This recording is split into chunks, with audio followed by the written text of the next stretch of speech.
If you think you saw something, no you didn't. That's the first rule they teach you in these woods, especially as a forest ranger. It's not some quirky saying, it's the rule. You learn fast that the things you think you see are better left buried deep in the back of your mind. Because when you start asking questions about those things, bad things happen. Real bad.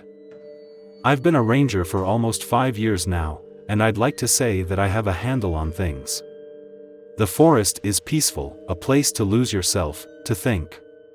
Sure, there's the occasional weird noise in the distance, the rustling of leaves in the dead of night when there's no wind, the flicker of movement out of the corner of your eye. But that's just nature, right? Well, 2 weeks into my job, I found out firsthand why we have that rule. I was doing my regular rounds, checking the perimeter, making sure the trail markers were still intact, and that the cabins were locked up tight. The usual stuff. There's a trail about 5 miles into the woods that people like to hike, a perfect place for a little solitude and quite picturesque. It's calm out there, quiet. You don't expect anything to happen in a place like that, but that day, something felt off. The trees felt taller, the air heavier. It was a late afternoon, and while the sun should have been setting soon, it felt like it was setting faster than usual. I shook it off, focused on the job. As I was picking up an empty bag of chips from the trail, the wind picked up, making the trees sway and creak. But then, something caught my eye. Just off the path, I saw movement. A figure. It wasn't a person, but it also didn't look like any animal I've seen. A silhouette, shifting behind the trees, far enough that I couldn't make out details but close enough that I knew it was there. My heart skipped a beat, but I forced myself to think it was just some lost hiker, maybe an animal moving in the underbrush. I called out, but the forest swallowed my voice, the wind carrying it away. I stepped off the path and approached the area where I thought I'd seen it, but when I reached the spot, there was nothing. Just woods, silent and empty. I searched for a few seconds but found no footprints, no signs of anyone or anything being there just a few moments ago. I started walking back toward the trail, and then I heard it. Footsteps behind me, light, as if someone was following just a few paces behind. My pulse quickened. I turned to see who, or what, it was. Nothing. I'm not an idiot. I knew better than to ignore it, so I quickened my pace. I tried to convince myself it was the wind, a trick of the mind, but the footsteps didn't stop. They stayed right there, shadowing mine, perfectly in sync. And then it stopped. The sudden silence, minus the crunch of my boots on the trail, made the whole situation even more terrifying. I paused for a moment, too scared of what may happen if I turned around now. So many choices ran through my head until I decided on one. Well, I wouldn't say I decided, more like my body chose for me. A surge of adrenaline pushed me to start speed walking back to the ranger station, something in me screaming that if I started running, I'd be dead. My heart pounded as if I was in a marathon, with each stride goosebumps formed. The crisp wind moving my hair to my face and carried the scent of vanilla through the air. The smell reminding me that any animal could find where I am, especially the thing following. I reached the station and locked the door. After a few minutes of nothing, I sat behind the desk, chuckling at myself for getting all worked up, and for believing the other rangers' stories. A couple of them even went as far as to claim they saw stuff. At first, I thought they were just trying to mess with the new guy and get him all scared before the first watch. In that moment of giggling at their stories, I realized one of them is lining up exactly like what happened outside. The following footsteps, the feeling of being stared down, the shadow. Even the time of year is exactly when they said it happened. Trying to clear my mind from that, I decided to examine the trail cam footage on the old monitor. It was the most peaceful part of the job, just stare at the footage and take notes of the animals.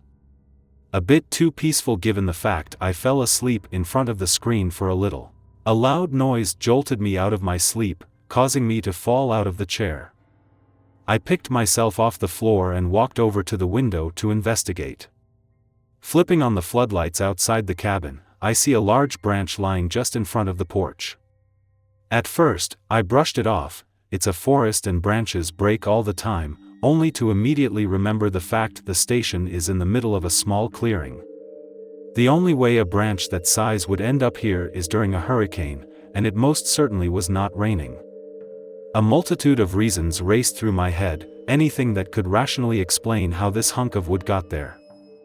I walked away from the window over to the coffee bar, landing on the reason being a giant gust of wind flinging the branch to its spot. Taking a sip of my coffee and quietly humming to myself, I situate myself back into the semi-comfortable computer chair. A few more reports later and I'm back to watching the cameras and naming new faces. A sow, Moon, gave birth earlier in the year and the rangers fell in love with the two cubs due to their fur making it look like Light has eyebrows and Shine has a little mustache. So, one of my duties tonight is to try and spot them and update their information. After 3 hours I almost gave up hope, but then I saw movement around the cave Moon had chosen as her home for 4 years in a row. But it wasn't her. It looked almost like a deer, only the deer was trying to act human. Standing on its 2 hind legs and with a hunched back, it walked around the flattened area. Its eyes glowing bring in the night vision lens every time it looks in the direction of the camera. Then it paused, sniffed in the air and looked straight at the camera. I jumped back, shocked at the accurate eye contact made through the screen. I readjusted my chair and continued to watch whatever this thing was, writing down every detail I could get while it was still visible. The creature started walking towards the tree that the camera was perched on, its steps slow and deliberate. Once it reached the trunk the thing raised its hands to the bark and started shoving. Each push causes the tree, and therefore the camera, to shake immensely. I stood up and pushed the chair back, the fear truly setting in. Quickly grabbing the walkie on my belt, I call into the closest station near me. Surely someone else is seeing this. The only problem was all the channels I tried were off, or at least that's what I assumed. At the time it didn't make sense. When the 5th station was also static I gave up that plan. I looked back at the screen and see the creature's shoving had only gotten more aggressive. By the looks of it the poplar was rocking back and forth at this point. Then just in the distance the loud sounds of groaning, cracking, and popping cut through the air. Moments later a loud crash followed and the camera was no longer in signal. With no other plan in mind, I scribbled the events unfolding into the notebook. Semi-worried no one would believe me. The chaos didn't stop there. Not even 10 minutes later another trail cam, the one filming the trail I checked earlier, showed movement. This activity was different though. The dark shape moving quickly, too quickly, back and forth in front of the camera. As if it was playing with it. I continued my notes until I glanced up and saw it staring right at me again. Its face closer than before.